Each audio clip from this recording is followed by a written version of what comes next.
mereka takut jika Jiang Yulian bunuh diri, mereka tidak mendapat apa-apa. Bah, biarpun aku mati, aku tidak akan membiarkanmu sukses. Biarpun aku menjadi hantu, aku akan mengingatmu dan tidak akan membiarkanmu pergi. Mata Jiang Yulian membelalak dan dia berkata dengan kejam. Hahaha, sebagai biksu, kamu masih mengatakan hal seperti itu. Apa menurutmu kami akan membiarkanmu menjadi hantu?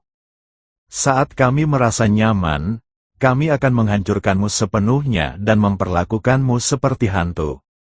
Seorang murid sekte tulang darah tertawa terbahak-bahak dan kemudian bergegas menuju Jiang Yulian. Berhenti, raungan tiba-tiba, seperti guntur di langit cerah, bergema di seluruh sekte jiwa iblis. Di Chongjing dan banyak murid dari sekte darah dan tulang semuanya melihat ke atas dan melihat sebuah pesawat mendekat dengan cepat. Melihat pesawat itu, wajah di Chongjing langsung berubah menjadi jelek. Bagaimanapun juga, kapal udara bukanlah sesuatu yang dapat digunakan oleh sembarang biksu, dan itu bukanlah sesuatu yang dapat dimiliki oleh sekte biasa. Sekarang pesawat sebesar itu tiba-tiba muncul. Di Chongjing tidak tahu siapa yang ada di pesawat itu. Jika Anda datang ke sekte jiwa iblis untuk membangun kembali tubuh Anda akan mendapat masalah.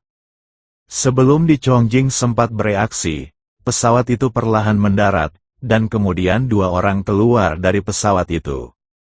Tuan Chen, melihat Chen Ping, Zeyan, Jiang Yulian dan pemimpin sekte Jiang turun dari pesawat, mereka tiba-tiba menjadi bersemangat.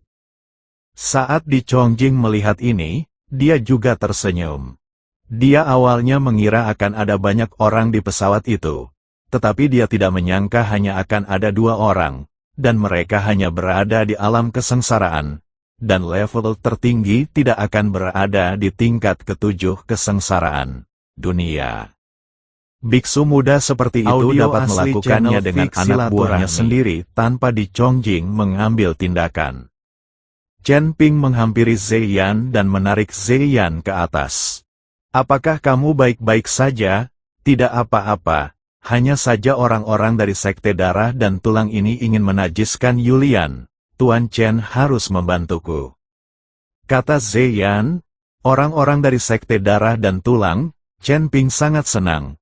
Lalu dia melihat ke arah di Chongjing dari sekte darah dan tulang. Apakah kamu benar-benar dari sekte darah dan tulang? Chen Ping bertanya.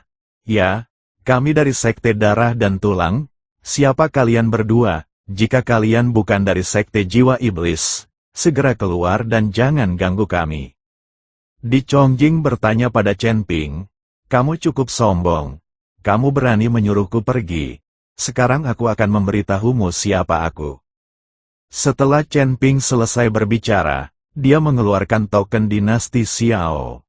Chen Ping tahu bahwa jika orang-orang dari sekte darah dan tulang ini tidak diselamatkan oleh dinasti Xiao dan tetap tinggal di wilayah dinasti Xiao, mereka pasti sudah lama mati. Oleh karena itu, orang-orang seperti sekte darah dan tulang harus berterima kasih kepada dinasti Xiao. Ketika di Chongjing melihat token di tangan Chen Ping, dia terkejut, dan dengan cepat menjadi hormat dan berkata, ternyata dia berasal dari dinasti Xiao.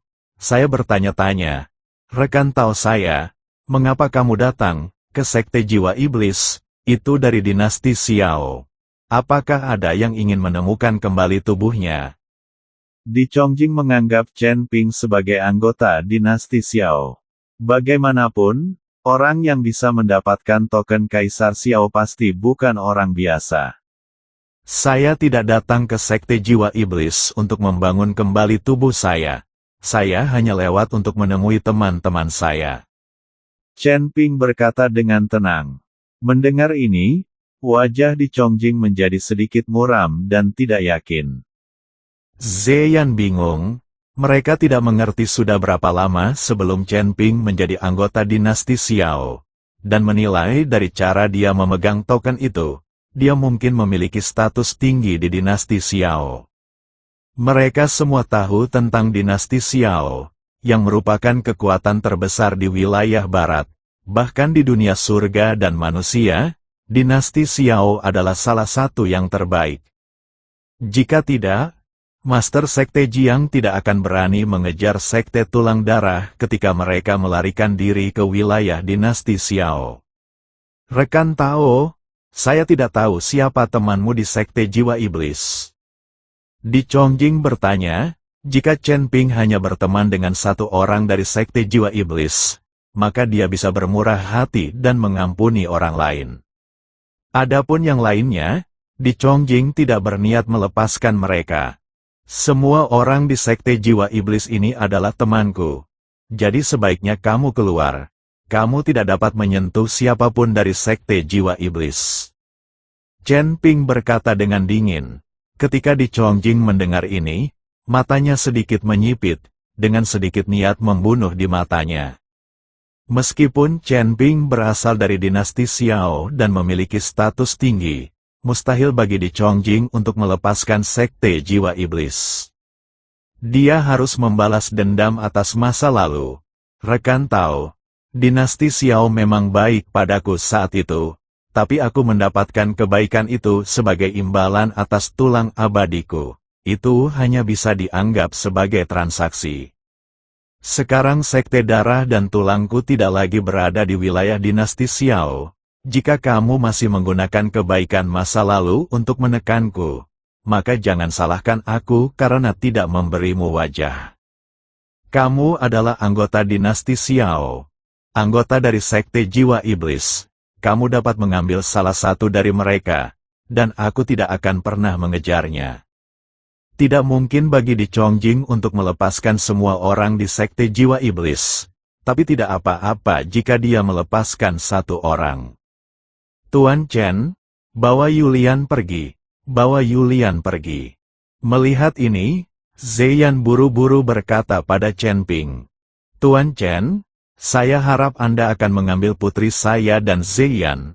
Adapun keluhan yang disebabkan oleh Sekte Darah dan Tulang, izinkan saya membayarnya sendiri. Master Sekte Jiang berharap Chen Ping akan mengambil Jiang Yulian dan Ziyan. Master Sekte Jiang, kebencian apa yang dimiliki Sekte Jiwa Iblismu karena mengikuti Sekte Darah dan Tulang? Chen Ping bertanya dengan bingung. Pemimpin Sekte Jiang menghela nafas, dan kemudian perlahan mulai berbicara. Setelah mendengarkan ini, Chen Ping menyadari bahwa orang yang mengejar Sekte Tulang Darah saat itu adalah Master Sekte Jiang. Setelah Sekte Tulang Darah melarikan diri ke dinasti Xiao, mereka menyerah. Setelah bertahun-tahun, Sekte Darah dan Tulang berkembang di dinasti Xiao, dan akhirnya meninggalkan dinasti Xiao. Sekarang pasukannya kuat dan kudanya kuat. Mereka datang ke Sekte Jiwa Iblis untuk membalas dendam.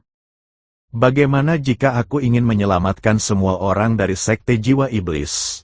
Chen Ping memandang Di Chongjing dan bertanya. Di Chongjing sedikit mengernyit, lalu berkata dengan wajah dingin. Wah, menurutku kamu berasal dari dinasti Xiao. Jadi aku akan memberimu sedikit wajah. Apa kamu tidak tahu cara menyanjungku? Kamu bukan hanya prajurit tingkat 7 di alam kesengsaraan. Jika aku membunuhmu, aku hanya akan melambaikan tanganku. Bahkan jika kamu berasal dari dinasti Xiao, jika aku membunuhmu sekarang, siapa yang akan tahu bahwa aku yang melakukannya? Audio asli channel. Sebaiknya kalian menuruti perintahku dan segera keluar. Jika aku berubah pikiran, tidak ada di antara kalian yang bisa pergi. Ancaman Di Chongjing membuat Chen Ping sedikit mengangkat sudut mulutnya dan memperlihatkan senyuman menghina di wajahnya. Seorang biksu Mahayana tingkat pertama begitu sombong dan berani berbicara seperti ini. Karena aku menyuruhmu keluar dan kamu tidak melakukannya, maka jangan salahkan aku. Setelah Chen Ping selesai berbicara, pedang pembunuh naga tiba-tiba muncul di tangannya. Kemudian pedang pembunuh naga mengikuti tren dan menebas semua orang di Sekte Darah dan Tulang. Pedang ini mengejutkan langit dan bumi. Hantu dan dewa menangis. Kehampaan bergetar, dan langit dan bumi bergerak. Di Chongjing mengerutkan kening dan mundur tiba-tiba. Orang lain di sekte darah dan tulang tidak dapat mengelak, beberapa terpotong langsung dari pinggangnya, sementara yang lain terluka parah. Kamu sangat berani, kamu mencari kematian. Di Chongjing sangat marah, dan auranya tiba-tiba meledak. Murid sekte darah dan tulang yang tersisa juga dipenuhi dengan niat membunuh, dan mereka semua memelototi Chen Ping. Mereka tidak percaya bahwa Chen Ping, biksu tingkat 7 di alam kesengsaraan, dapat mengalahkan begitu banyak dari mereka. Murid dari sekte darah dan tulang semuanya bergegas menuju Chen Ping. Mereka tidak bereaksi sekarang, membiarkan Chen Ping mengambil keuntungan.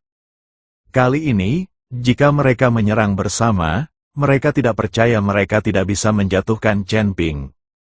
Tidak peduli betapa hebatnya seorang kultivator tingkat ke-7 di alam kesengsaraan, betapa hebatnya dia.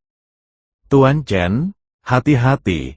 Melihat orang-orang ini mengambil tindakan terhadap Chen Ping, pemimpin sekte Jiang segera mengingatkannya.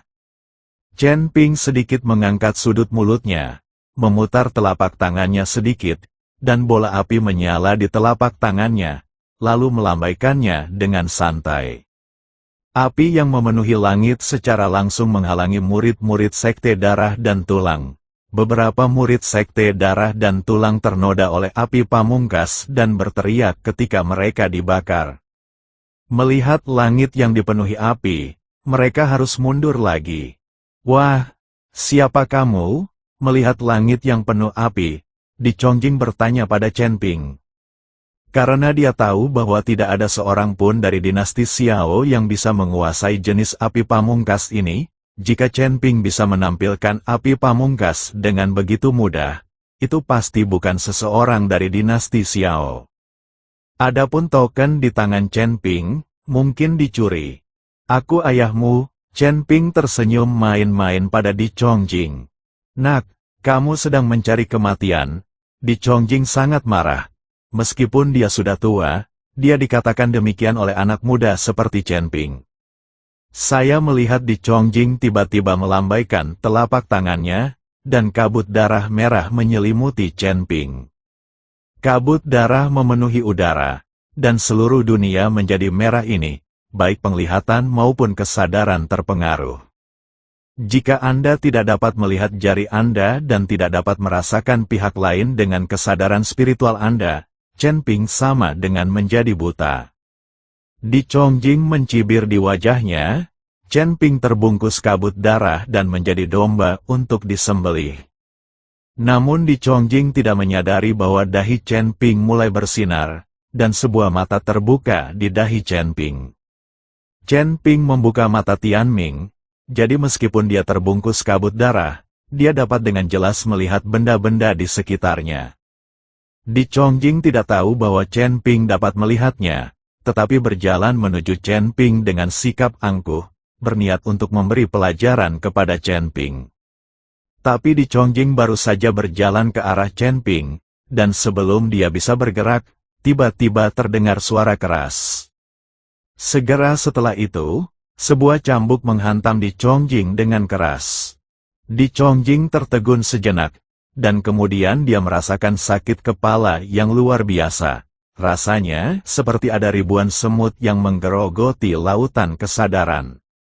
Di Chongjing mundur dengan putus asa, lalu menjatuhkan dirinya ke tanah, berguling terus-menerus. Rasa sakit karena diserang oleh lautan kesadaran ini membuatnya terlalu tidak nyaman. Saat Di Chongjing berguling-guling di tanah, kabut darah perlahan menghilang.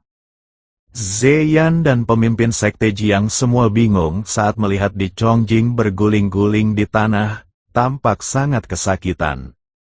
Tadi ada kabut darah, tapi mereka tidak mengetahui apa yang terjadi. Kamu sebenarnya memiliki cambuk ajaib. Di Chongjing dibantu oleh murid-muridnya, dan kemudian dia menatap Chen Ping dengan mata ngeri dan berkata, "Kamu cukup berpengetahuan. Cambuk ajaib ini dirancang khusus untuk menghadapi pembudidaya iblis seperti kamu." Apakah ini terasa enak? Apakah kamu ingin mencobanya? Chen Ping memegang cambuk ajaib di tangannya dan berkata sambil mencibir. Di Chongjing tidak berbicara, tetapi terlihat dari ekspresinya bahwa dia tidak ingin menerima pukulan seperti itu lagi. Nak, jangan terlalu sombong. Sebagai penguasa alam Mahayana, jika saya ditundukkan oleh biksu kelas 7 dari alam kesengsaraan, saya tidak harus hidup. Setelah Di Chongjing selesai berbicara, dia membalikkan telapak tangannya dan seruling tulang, yang seluruhnya berwarna putih susu dan memancarkan cahaya, muncul di tangannya. Seruling tulang ini jelas terbuat dari tulang abadi.